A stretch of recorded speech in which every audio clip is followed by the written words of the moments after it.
Story number 1. Yeah, I can't believe I'm on this subreddit, to be honest. I loathe that I am. Me and my girlfriend have been dating for 5 years. 5. Over the past 2 years, I have been crushing myself trying to better my career. As soon as I finished my 9-to-5 role, I would spend hours on end studying and preparing for interviews. As a result, I wasn't able to give her much attention, but I tried as much as I could. We maybe saw each other every week or once every 2 weeks. Before I started preparing, we used to see each other every day, if not every couple of days. We don't live together. This past week after interviewing, I got my dream job. I was ecstatic and I thanked her for her amazing support throughout my journey. I got her a gift, a 2 weeks vacation throughout Europe and her favorite place, Paris, as a token of my appreciation. When I gave it, she started crying and having a breakdown. When I calmed her down, she divulged that she had cheated on me for the past 5 months and said it was because I was always busy. She said she didn't think we were together anymore. My entire good news was tainted by her betrayal. When she was telling me this, I was legit dumbfounded. I had no idea what to even say.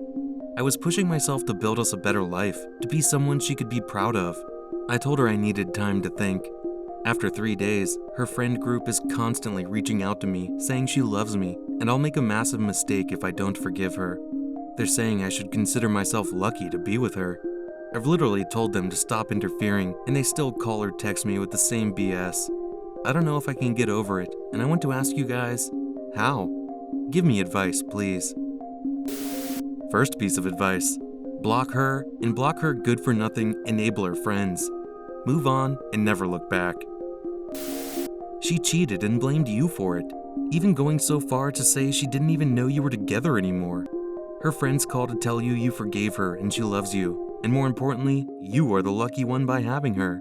You are lucky to have this cheating person. Let that sink in.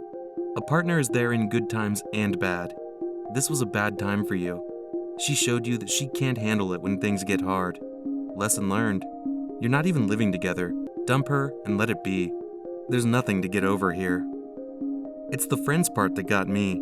Imagine the audacity you need to have to tell someone they are lucky that they have a cheater in their life. Madness. Yep, and every one of those friends encouraged her to cheat. They're also validating her cheating by saying all these great things about her. Gives her fuel to do it later in life when things get rough again. Trust me, OP, this won't be the first or only time you'll have a hardship in life. If she can't handle it while not being married, just dating, and then blames you for it, she's not worth it. This. She cheats, blames you for it. Red flag number 1. Says she thought you weren't together. Red flag number 2. Gets her friends who probably knew you were cheating to mistreat you about not breaking up with her, even after you said you need time alone to think. Red flag number 3. Nope, OP, you can't R with her. She doesn't respect you or your feelings.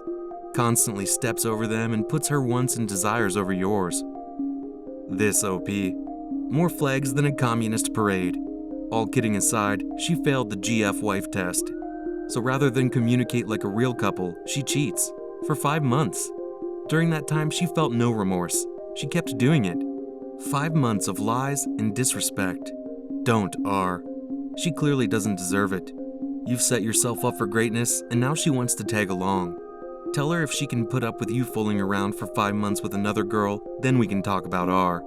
Otherwise, tell her friends to stop advocating a hopeless, pathetic cause.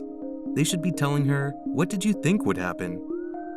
All her friends probably are doing or have done the same thing. Exactly what I found in my situation, mine just took her advice from a bunch of women of like mindset. Cheating is one of those things you'll never truly get over. It's always going to be there, whether it's a big part or a small part, but it will be there. When you are having an argument or you are not happy with the relationship or her, you'll remember it. Whenever she goes partying with her friends or starts acting weird, the thought of her cheating on you appears. Or whenever you get busy with work and life, the thought of, is she cheating on me again, comes. It's a never-ending toxic cycle for you, the sufferer. I could understand if her level of cheating would have been that she started to talk to some random guy on the internet, had a crush, never even met the dude, but then realized that you and the relationship were more important and dropped the dude. But to come out after 5 months of what I'm assuming physical cheating, I don't believe it's salvageable anymore. If she needed more attention from you, more support and more of your time, she should have tried to communicate with you, not to run to another person and then blame you for it. And trust me, we have all here heard it before and experienced how cheaters always blame the sufferer for their cheating, which is one of the reasons I recommend not trying to fix it with her. I would recommend blocking her friends, because duck those people. Saying that you are lucky to have a cheater? Duck that. You deserve a woman who will be there for you during tough times, someone who doesn't run and cheat when they don't get enough attention and instead tries to talk it through. If you decide to break up with her, what I recommend is doing it in a civil manner. Just inform her that this relationship no longer is working and it has lost the trust that cannot be built back. After that, focus on working yourself to become a better person and then start searching for a new person to be with. To the original poster, a million times what this guy says above. I can't add anything to what he wrote, but please digest every single thing that he says because he's spot on. Update. Hey guys, firstly I just want to thank each of you. Your advice was very much appreciated and it helped put things into perspective for me. As usual, I received a call from her friends. One is a guy and one is a girl, and at first they seemed sympathetic to me, congratulated me for my new job, etc. Then they go into how I won't enjoy any of it if I let her go, how she supported me throughout my journey, except the cheating, LMAO. At this stage, I legit lost it. I said things during the heat of the moment, and although this makes me look like crap, I said their lives are so boring that they're interfering in mine, and I don't value their opinions whatsoever. I also said that there is no way that they didn't know what she was doing. They denied it, and I told them to stop interfering because their opinions don't matter whatsoever to me, and cut the call. As for my ex, yeah, I'm sure of it now. We met up this Saturday, yesterday. I asked her to go into detail about her cheating. She said she was seeing someone from work. No says, but they did do other things, for the past 5 months. I asked how it started and why she couldn't end things with me, and her response was the same BS of how I didn't give her time, and she thought we were just friends, with benefits or something. I again lost it at this point, and asked her why the duck was she saying I love you, etc. to me, while being with another guy. If we were friends, why did she give me a completely different impression?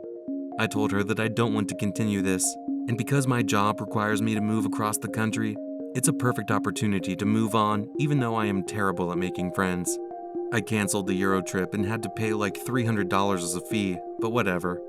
Again, she just started crying, apologizing, and saying she would communicate, but I know it's never going to be the same. I will always think she's cheating, and I don't want to be that person constantly thinking of their partner's activities. We met at a coffee shop, and after I told her there is no future, she tried hugging me and touching me, even though I specifically told her not to. I kept telling her to get off me, and she didn't. So I got out of my car. We were in my car because I didn't want to cause a scene at the coffee shop, and she came out, but as soon as she did, I went back in and locked the doors and drove away. Maybe a bit cruel, man, I don't know. Later that day, a friend, I haven't told any of my friends about my job offer or the cheating, of mine called me and he was near the coffee shop and said, "Your girlfriend is sitting here. I happened to get coffee, just thought you should know." She was apparently sitting there 5 hours after I left. I just felt bad, but I didn't know what to do. I told him to ignore it. He kept asking questions, but I told him I didn't want to answer. That same day, her friend, the dude, calls me and starts cursing and says that I laid my hands on her. It's so duckin' stupid. I didn't do anything of the sort. She kept trying to hug me, and I opened the door because she wouldn't get off. She didn't even fall out of the car. For context, she was in the passenger side. I was in the driver's side, and she was hugging me from her side. I had to open the door to get myself free. Tell me what else I could have done. I repeatedly told her to get off of me, but she continued hugging me. I told her he wasn't there and said I would never touch her like that. What the duck? He said, "Dude, wait till I see you and we'll see what happens." Obviously, he wants to fight. Now the worst thing is that something which was meant to be a super joyous occasion for me has turned out so crap. I'm just sitting at home doing nothing. But, sincerely, would like to thank every one of you for your comments, messages, advice. Shame that strangers on the internet were more thoughtful than my own girlfriend. Thank you, Reddit. Worldwide comments of the day. That dude in story 1 was absolutely pathetic, and his wife is probably still effing her friend. Second story, get an annulment. That's all he has to do. Story number 1, not sure if you realize it, but no one around you respects you. You cannot negotiate desire. If you leave right now, you might be able to dodge lifelong therapy. Thanks for watching. Don't forget to subscribe for more interesting and relatable Reddit videos.